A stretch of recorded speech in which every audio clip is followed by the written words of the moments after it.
What up, though? I ain't gonna call y'all stupid.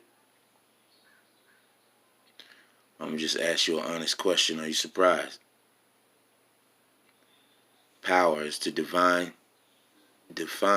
phenomena and make it act in a designed manner.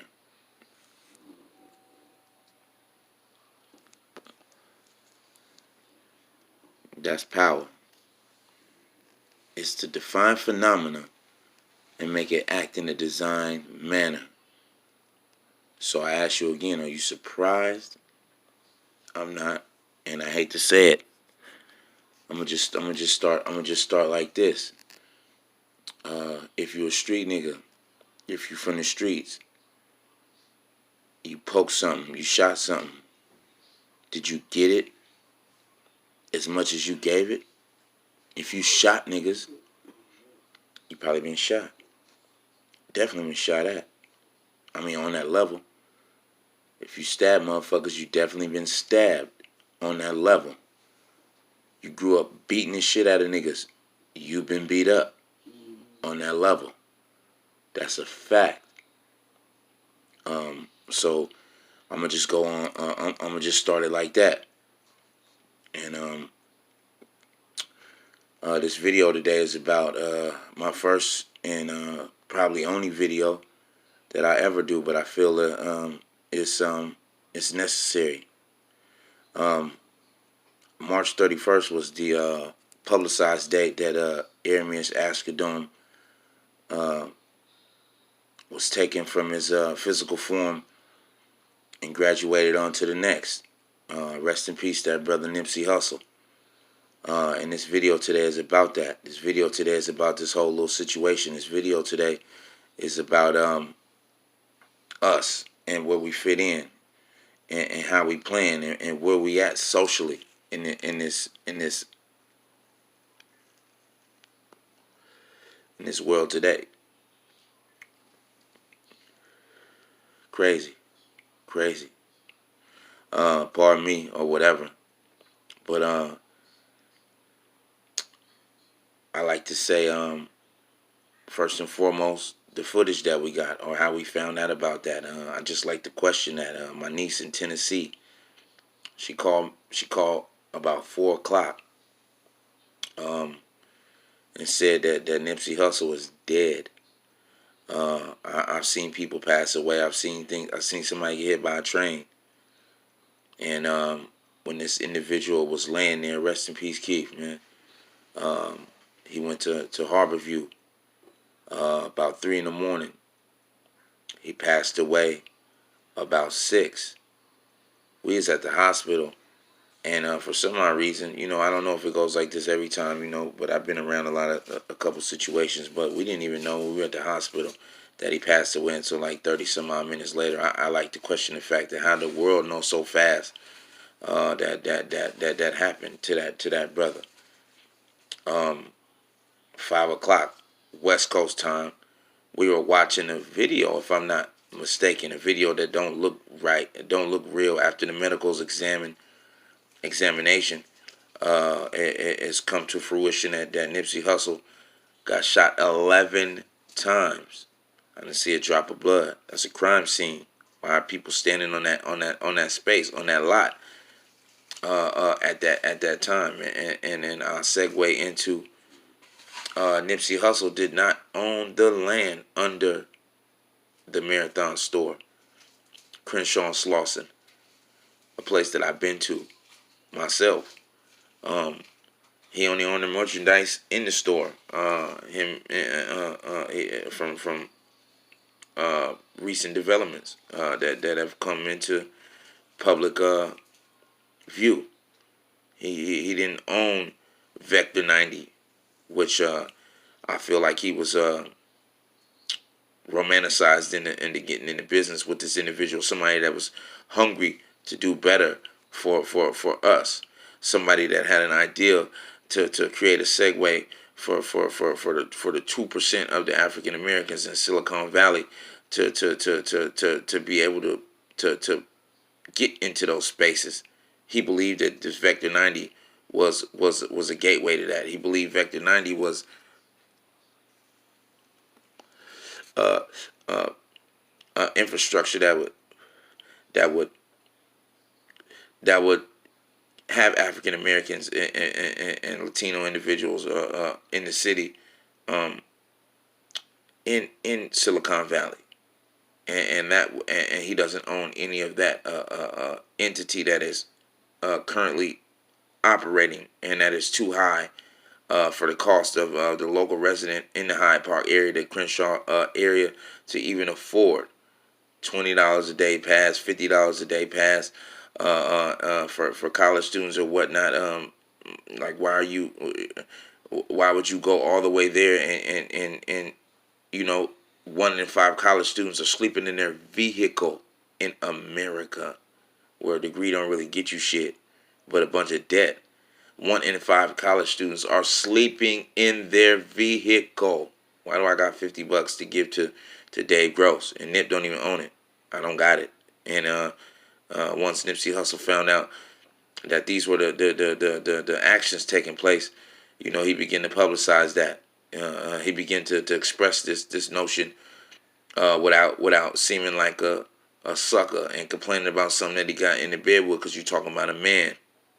And throughout the history of Turtle Island, America, individuals like this have been assassinated since the beginning of our time with the powers that be in this land. Because, you know, someone argued that we were here before that. We were here before them. Someone argued that some of us are native in this land, Turtle Island, or whatnot. But from Nat Turner to Rap H. Brown to the Black Panthers, Huey Newton, countless other individuals. If you even want to take it there, Stanley Williams, Tookie. If you want to take it there, Tupac. If you want to take it there, Malcolm, Martin. They shot Martin in his face, knocked his face off in Memphis. And look at the current state of Memphis today. Look with that death. Like, you've been to Memphis? Have you been to Memphis? But, you know, shout out to Memphis, North and South Memphis. You know, explain that. But on top of that, you got individuals and leaders in this country that have stood out for us, that stepped out for us, that exemplified manhood for us, and were assassinated. It's sad to say that Nipsey was a candidate for this. It's alleged throughout his music, and I am a fan. I've been a fan of his music since I heard. Bullets ain't got no names. It could be understood that man may have killed somebody. I hate to say it, but, you know, like I said, you're gonna get it as good as you give it. So him being dead, you know, did you not? Are you confused? Because I'm not. You know, at the end of the day, that's how they play. You know, the powers that be, they operate in confusion. They operate in dysfunction. They see dysfunction and peril and destruction as an opportunity. So who's to gain from Nipsey Hussle being dead? You know, first looking at people that he was in business with as of late, when he was 100% independent, and he was safe. At least he was good. And you know, once he got into bed with this real estate investor, you know, the clock's ticking. I was born on Jefferson Street in 1980 in Seattle, Washington. On 19th and Jefferson, my mom walked me down the street 4 blocks to 22nd and Jefferson in the Jefferson Street Apartments, a place that at that time was 95% African American. The Central District of Seattle, who is a stone's throw away from Microsoft, behind us on the 520, 15 minutes that way. 10 minutes down the other way is downtown Seattle. 10 minutes to the right is Washington University, a faction that owns 92% of downtown Seattle, a place where Bill Gates' mother got her start. The other dude, I don't know how, Paul Allen, his mother, and another alumni of the University of Washington, if I'm not mistaken. Power plays, and you got the Central District, the First Hill area, who is in the middle of all this. So now this real estate is become top dollar. And in my neighborhood today, it's 11% African American, if that.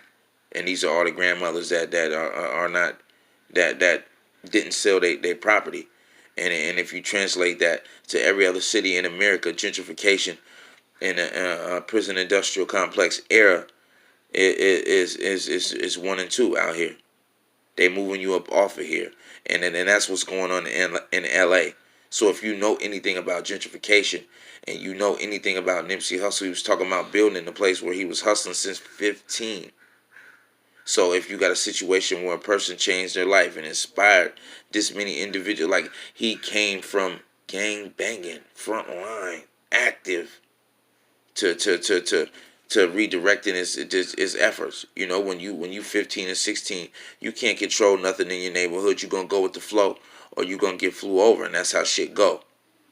You know, so you have a individual who became a part of that, out of whatever, looking for whatever, and when he got something about himself, or when he got the opportunity to tap into who he was and what he was here for, and that's the lead, and to be one of them for us to represent our manhood in this day and age, where they assassinate the individuals who make the most out of the little bit that they left us, if you are playing their game. So the individuals that make the most out of these situations, that come from these situations, and they turn them into success, they become something that can be modeled after. They become a route. They become a railroad. They become an idea. They become something that can be practiced, something that can be followed. And if you got a generation of Nipseys in an area where they're trying to take over, where in an area where the big wig players want to sink their teeth in, and then you got everybody in the area trying to own that, it's way easier to kill one person than it is to kill the whole Crenshaw district. It's way easier to confuse everybody when you take the life of him and knock the wind out of us. If look how he was murdered, which again, I don't believe that tape is real on any level. That shit look fake. That shit is no blood. It's no blood on the ground. If there's an active crime scene, how people standing there, the whole shit looks shaky. The whole shit look fishy. And if you talking about the first smart store in the world, the motherfucking cameras back in the conference room in the refrigerator can catch what was going on 10 feet outside the Marathon store. So any camera inside that joint can catch what was going on right outside that door. And the only footage that you got, or the only footage that is publicized is from the corner. Like I said, I've been there. You got that Shell station, you got that alley, and then you got that parking lot right there. And the only footage that you got that you can't really see, you can't see nobody's face. You don't know if that's him for sure. You got those pictures that he was taking with that little girl. That little girl can't explain to you it was Thursday, 5:26 p.m. That little girl can't explain to you shit. I don't remember seeing too many other pictures. That could have been a whole totally different day. That could have been a totally different time. That whole shit looked fake. And then when you take the Dave Gross individual and whatnot, and some of the big wigs in that area, and the shitty cousins, and when you take all these motherfuckers that took that payout to get this nigga out the way, that took that little bit of green to sell out us as a unit, then you understand. Then you see. And that's really what's going on, man. They keep trying to knock the wind out of us. It's open season on us, and we don't get it. You know, instead of a bunch of motherfuckers sitting around trying to figure out what happened. It definitely, I mean, if we sitting around spending 3 or 4 months trying to figure out what happened, nigga, how slow are we? We should have something in action. We should have something going on. We should have some kind of defense, and that was a leader. Why wasn't nobody there to protect him? Why are we not protecting each other instead of tearing down each other? And I can't talk. I did my fair share here. You know, I can't. I'm not here to preach. But at the end of the day, we don't protect each other for shit, and we need to. That was somebody that needed protection. That was somebody that needed that hands-off policy from us. We should understand something. We should know something. We should know who we are and where we're at and what we doing and what's going on out here in this world. To know to who's in the way and who ain't. My great grandfather said the worst thing that happened to the African American after the civil rights movement was desegregation. Because at least when we were segregated, you know, you had a Black Wall Street. Or you had situations where it was our hospital, that witch doctor from the back, the bayou in the boot in Louisiana that had the remedy for everything. There's 100 Dr. Sevis running around when we had our hospital, our school, our scholars, our everything.